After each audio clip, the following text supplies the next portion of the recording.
Support Group na Manibela. Good morning po sa inyo, Ginoong Mar, si Xander po ito at si Jane. Good morning, sir. Magandang umaga, Sir Sander and Ma'am Jane. Opo, kahapon po nagkaroon po kayo ng dialogue with the DOTR Secretary Vince Dizon. Ano po yung nilalaman ng inyong pag-uusap? At paano ho napunta doon sa ganoong, kung masasabi kong achievement, no? Paano ho nakarating sa ganoong dialogue, sir? Kasi nung kasagsagan po ng strike namin, ng transport strike, nanawagan din ako na ang gusto ko lang kausapin si Secretary Vince Dizon. At kung makakatatawagan namin, makikipag-usap kami. Ginawa naman po niya, nagpapasalamat kami na kasi ang dami po nagre-reach out sa amin. Hindi naman po namin kilala. Kasi nga po, ayaw namin makipag-usap sa iba dahil nga marami po dyan ay mga sinungaling. Kaya nung nag-reach out siya sa amin, nag-set na kami ng schedule, kaya lang po 2 beses yata na hindi po natuloy dahil busy din po siya. Hanggang sa natuloy po kahapon, at yung nilalaman po ng aming dialogo ay pag-aaralan nila yung mga hinaing namin. Pero ang immediate po na request natin sa kanila, maibalik po yung aming prangkisa o ma-extend yung aming mga provisional authority para po makapag-renew kami ng mga rehistro ng aming sasakyan at hindi po kami maging kolorum at hindi po kami maging illegal. At bumuo sila ng bagong team. Isa po kasi yung sa request natin na palitan yung mga nagbalangkas o nagpapatupad ng programa ng PUBNP. At naglabas ng special order kahapon na bagong set na ng mga USEC, ASEC ang mga kausap po namin at wala na po yung mga dati. Sir Mar, yung after po nung dialogue, nangangahulugan po ba ito na kayo po ay malaya na ulit na makakabiyahe? Wala pa pong katiyakan pero hanggat wala pong inilalabas na memorandum circular para po kami ay makabiyahe, wala pa pong katuparan.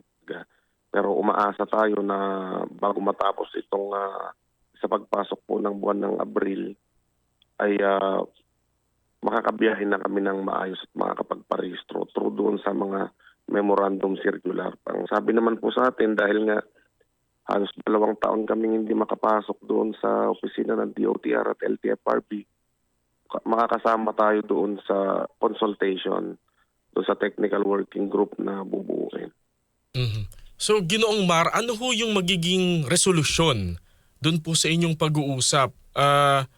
Mabibigyan ba kayo ng provisional authority? Mababalik ba yung mga prangkisa? May ganun bang promise ang kalihim? Wala naman po siyang pinramis na ganun mismong eksaktong salita. Ang sinasabi niya, gusto natin na makapagpatuloy pa rin tayo. Hindi naman po pwede na dahil hindi lang tayo nag-consolidate, ay hindi na tayo bibiyahe. Ganun po nung sinabi niya at gagawa ng paraan, masabi niya sa ating Pangulo. Dahil ako naiintindihan ko po na kailangan muna nilang reviewin. Pero sabi ko nga, kailangan bago matapos itong susunod na buwan o mga kahit 1 linggo makapaglabas na po ng MC. Kaya lang ko dahil bago nga siya, bagong mga undersecretary ang nakaupo ngayon, kailangan po nilang mapag-aralan muna ito. Opo, sir. Bukod po dun sa binabanggit po ninyo na parang kumbaga mga hiling ho ninyo sa DOTR na mabigyan muna kayo ng prangkisa or ng provisional authority para po makabiyahe. Ito rin ho ba yung lalamanin, sir? Kasi may binanggit po si Secretary Dizon na magpalitan tayo ng idea, magpalitan tayo ng suggestions kung paano natin mariresolve itong mga problema sa PUV modernization. Yun po yung napag-usapan kahapon, kaya itong linggo na to, kailangan namin bumalik sa DOTR. Ngayong week? Yung EXECOM na lang po namin. Okay, so parang kung magmi-meeting po kayo ay closed door na lamang po.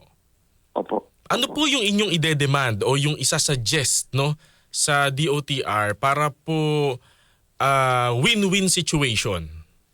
Alam nyo, ang immediate lang talaga ay ma-extend yung aming provisional authority at makapag-renew kami.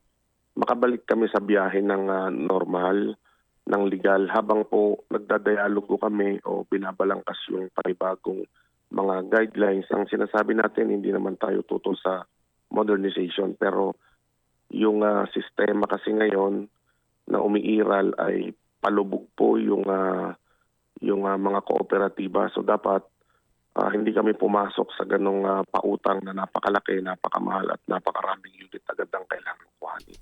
So, At ang sinasabi namin na ang win-win solution dito ay yung mga gustong mag-consolidate ay malaya sila at kami ay optional dapat. Kung ayaw namin, pero magmo-modernize pa rin kami. Ayaw namin mag-consolidate, pero magmo-modernize kami ng aming mga sasakyan.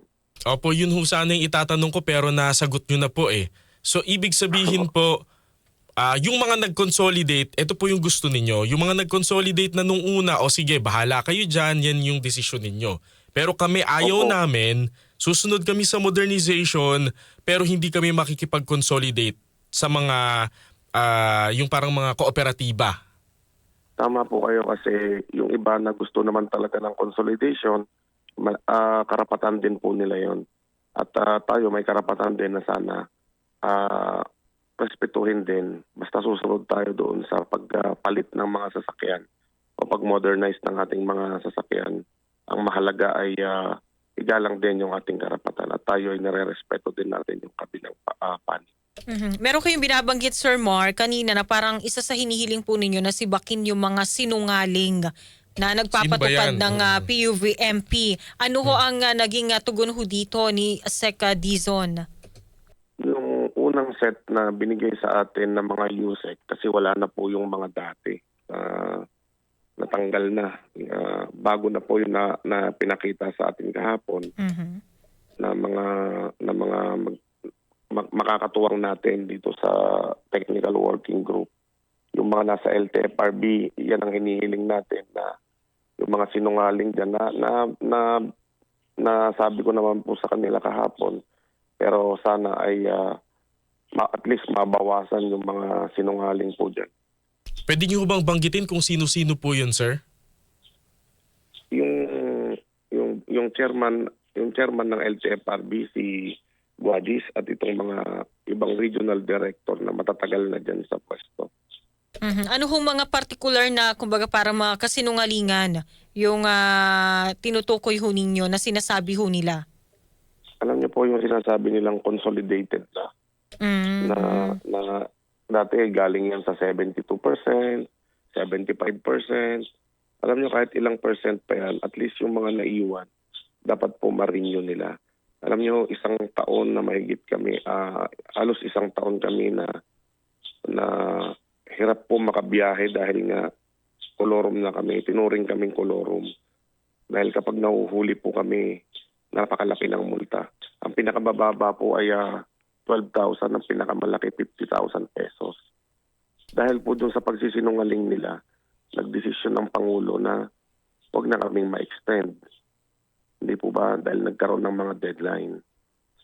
Yun po yung nagpahirap sa amin. Kaya dapat hindi na po, wala nang puwang sa pwesto sa gobyerno itong mga tao po na ito. So Sir Mar, dito ho sa naging dialogo ho ninyo with DOTR, ay kumusta masasabi ba natin na kayo ho ba ay kontento sa kumbaga sa paunang dialogo po ninyo kay Sec Vince Dizon? Ang importante po ay nakapag-usap na kami. Hanggat wala pong black and white na nagsasabing kami ay makakabalik ng legal sa kalsada, wala pa rin po. Kumbaga nakahang tayo no? Opo, kasi kung halimbawa ang promise mo sa amin, 1 linggo, 2 linggo, 2 buwan na wala pa rin, malamang pinaasa mo lang kami. So hihintayin natin, Sir Mar, yung 1 week na mag-uusap ulit kayo ng DOTR para nga po dun sa sinasabing palitan ng mga ideas, ng mga suggestions. Kailangan din po namin talagang makipagtulungan para po nang sa ganon ay maunawaan din ng mga bagong nakaupo ngayon.